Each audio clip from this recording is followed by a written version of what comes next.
everybody, Jules here, Program Manager from Keep Nassau Beautiful. Just wanted to say thank you to those who are participating in our Reading Challenge program.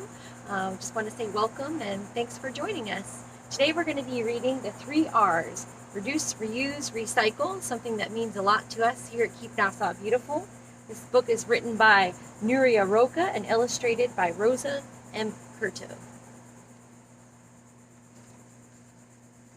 Do you know the letter R? It is the first letter in 3 words that teach us different ways to fight pollution. It is the R in reuse, reduce, and recycle. Do you know these words? Reuse things that are still in good shape, such as your big brother's jacket. Reduce the amount of things we throw away, such as paper cups.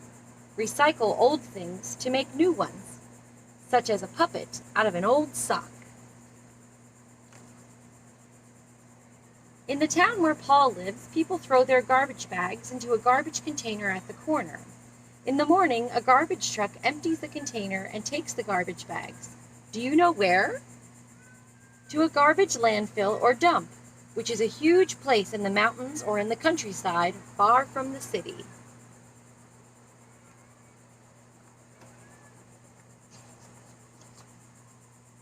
In Paul's town, however, there are so many people and so much garbage is produced that every landfill is full already, and nobody knows where to build another. So they have built a huge furnace called an incinerator to burn all the waste material. Nobody likes to live close by. People think the smoke coming out of the chimney is harmful to plants, animals, and people. At Paul's school, they have talked about the huge amount of waste produced in just one day, and they have decided to reuse as many things as they can. That means that now they will use every object many times until it breaks or cannot be used anymore. At his school, they paint both sides of all sheets of paper, use the empty cans of paint to keep paper clips and rubber bands, and use the pieces of paper left over to make wonderful collages. Do you have any other ideas?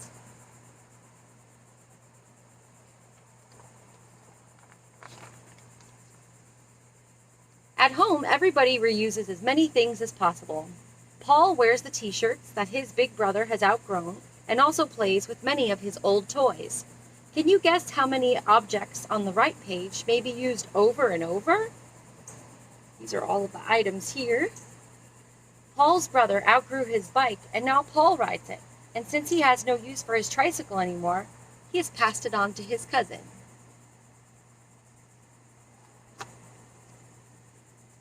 Something else we do at home and at school is trying not to waste water or electricity, because this way we help take care of our planet. It seems very little, but the drops of water from a leaky faucet could fill up a bathtub in a day.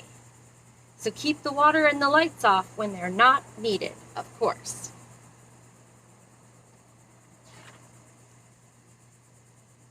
When Paul and his family go shopping for food, they take their own baskets or bags made of cloth. By doing that, they won't have to ask for paper or plastic bags at the supermarket and will reduce the amount of plastic and paper made by factories. Reducing means using very little, only what is needed.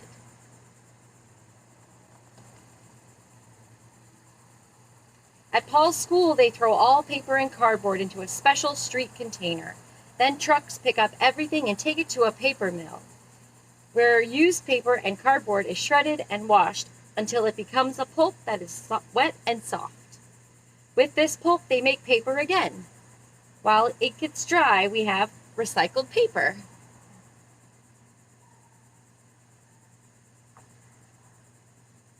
Practically everything can be recycled. Paper and cardboard, plastic objects, glass, cans, all these things are first shredded, ground, or pulped, and then they go through different processes that make new drinking cans, glass bottles, and plastic containers. At school, we make paper paste out of torn and wet old papers.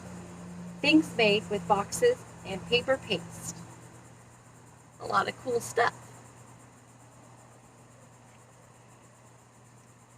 Paul's parents have told him that food scraps can also be recycled. All food that otherwise would be wasted can be made into fertilizer, which is food for plants. The fertilizer produced this way is called compost.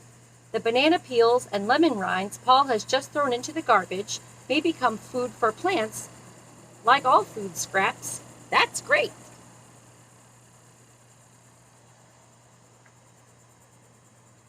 So what can be recycled? But if we want to recycle, we have to put the waste in special containers.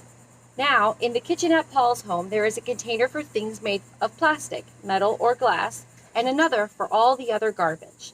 Also, all newspapers and magazines are neatly tied into packages so that they can also be recycled.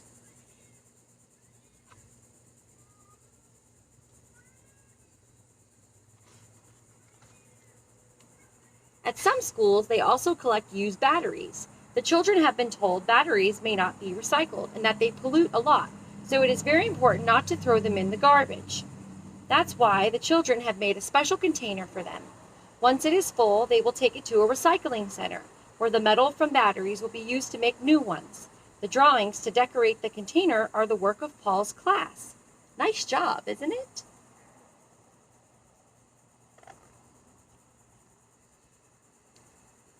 If we waste less and recycle all we can, there will be less pollution and we will be able to live for a long time in our little planet, breathing smokeless air, swimming in clear waters, and strolling through woods and countryside free from garbage. Paul thinks it is worth the effort. How about you? In the back of this book, there are a few different activities that are also recommended. Things to do with your old leftover bread, or how to bring birds.